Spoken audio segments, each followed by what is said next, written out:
Paul Ince and Chris Powell have overcome any obstacles in their way to reach the top in their careers. In every way, they've been model professionals. Now they have each other in their sights. Patrick Davison reports. Gradually, a series of inspirational figures have changed English football for the better and created a situation where almost a quarter of the players now come from black and ethnic minority backgrounds. But since Rochdale's Tony Collins became the first black manager in 1960, the number of black players making the move up has remained limited. Half a century after Collins started, Paul Ince and Chris Powell are the only black managers in England's top 4 divisions. Of course, you'd like to see more. Now, it will take time. There's no doubt about that. It won't happen overnight. All of a sudden, we're going to have 10, 12 black managers, Asian managers. That's not going to happen. But it will be a case of making ourselves as sort of role models as such. You go back to the 80s, there wasn't many black players. Now we've got loads of black players. When I was at Inter Milan, there wasn't a lot of black players. Now in Italy, there's a lot of black players. And hopefully, that's going to be the next step in football.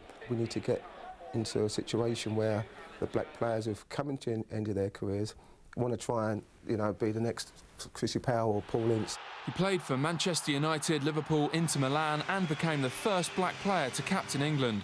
But as a manager, Ince started out at the bottom of League 2 with Macclesfield.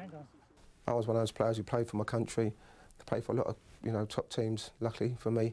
But when it came to management, I had to go down to Macclesfield, no disrespect to Macclesfield, who are 8 points behind from safety, and take that job. Where there was other players who have got jobs in the Premiership or the Championship, whatever it may be.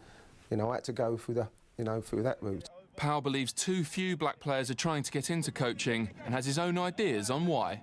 Because they've seen maybe one or two other managers, black managers, having a chance and not having a chance again. And I think they just don't want to put themselves in that position, which is fair enough because it is a precarious position. It is precarious, this management game. A few pioneers paved the way for Ince and Powell, and the number of black coaches is rising. Having taken inspiration from them, they now want to be the ones to lead the way. The late, great Keith Alexander was there. Chris Hughton has been in the Prem recently and I'm sure will come back. But I just feel it is a case of time. And in football, you don't always have that. But I think it is a case of now guys going out there, doing their courses, putting themselves in a position that, if Chris and Paul can do it, so can I. At Blackburn, Ince became the first black British Premier League manager. He hopes those coming towards the end of their careers and the recently retired will follow him and Powell into management. I want to be a figurehead, a flagship for, the likes of, maybe Andy Cole or Rio Ferdinand, Sol Campbell. Black players who are coming to the end of their careers, not just yet, but they are coming to the end of their careers. And the next step for them is where are they going to go next? It is a case of just knocking on the door and being out there and doing the best that you can. And people looking at me and trying to be inspired, but also myself as well, trying to lead the way for these guys and saying to them, you can do it and you will do it. Interesting. Two guys showing the way at the moment, but I think fair to say two very different personalities. Yeah, absolutely. I mean, a bit different as far as what stage of the careers they're at as well, because Paul Ince, obviously being at Macclesfield, did a fantastic job, went to MK Dons, did a fantastic job as well, and then probably the Blackburn job came too soon, and maybe he's looking back, he might have took people with a lot more experience, added another member of the managerial staff. Chrissy Powell, absolute legend, fantastic guy, smile that lights up any building, and deeply passionate about the game, well educated, schooled at the FA, so he knows exactly what to say at the right times, and a very, very good player as well, and he can be an inspiration at a club where he was there synonymous with all the good times and the great times at Charlton. Yeah, Notts County Charlton tonight is our live game, and at Meadow Lane is Don Goodman. Don, good to see you, and interesting in that feature there that both of those guys wanted to be leaders and role models and wanted to take that pressure upon themselves. Yeah, it's wonderful, isn't it, for all aspiring black coaches and managers. It's been a bit of a mystery as to why there haven't been many more. But what it does need is it really needs somebody to have a very successful start to their career and take it on from there. I think Paul Ince is the closest we've had to that, isn't he? The only black manager to work in the Premier League. Maybe, as Biggs has just alluded to, it came a fraction too soon for him. He'll learn the lessons. He's come to a club here that he wants to be a success at.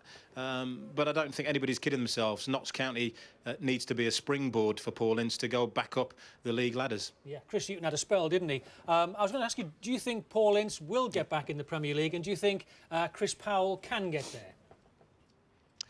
Well, I think they're two terrific lads who have had fantastic careers. Their knowledge of football all through the levels now, given the fact that Paul Ince started at Macclesfield and Chris Powell dropped down the leagues to play for one or two clubs. And they know all there is to know about this level and the levels above, because they've both obviously had international pedigree. So they are as well qualified as just about any black coach or manager out there to be a success from where they're coming from now. So, yeah, I don't see any reason why they can't, and I think it's really commendable that they want to be role models. As I said, it's going to need somebody to take that step and be a success.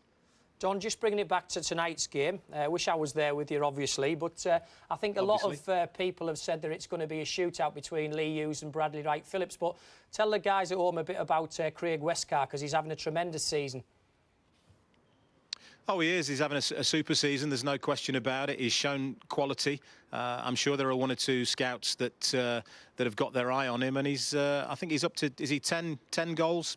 Already, so you know, in a team that is not prolific, that's really good. And in between them, Lee Hughes and Westcar represent a real threat at this level, and I won't be surprised to see them go on to score many more goals. Don, a big thank you. Thanks a lot. That's always. See the game tonight, Notts County against Charlton from 7:30, HD2.